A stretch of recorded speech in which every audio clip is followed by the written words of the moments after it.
నేను ఒక అగ్రవర్ణాల్లో పుట్టిన బిడ్డని ఈ మీటింగ్ కాగానే చాలా మంది పల్లికి ఇచ్చుకుంటూ అడుగుతారు ఈమెకేం సంబంధం సామాజిక న్యాయంతోనని. వారికి చెప్తున్నా, చెవులు తెలుసుకొని వినాలి.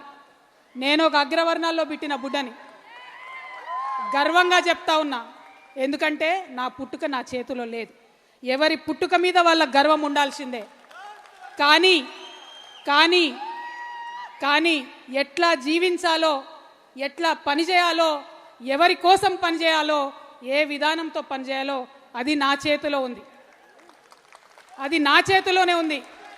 అందుకే ఇవాళ తెలంగాణలో ఉన్న అన్ని అణగారిన వర్గాలతోని, అణచివేయబడ్డ కులాలతోని, ఇప్పటికీ కనీసం ఒక వార్డు మెంబర్ కానటువంటి కులాలతోని, గ్రామ పంచాయతీ ముఖం తెలవని కులాలతోని, అసెంబ్లీ ఎట్లుంటుందో అర్థం కానటువంటి కులాలతోని, వారితోని కలిసి పనిచేసి, వారితోని భుజం భుజం తట్టి ఉద్యమం చేసి వారికి సాధికారత తెచ్చేంత వరకు కూడా నా జీవితం అంకితం చేస్తున్నానని ఈ సందర్భంగా నేను తెలియజేస్తున్నాను.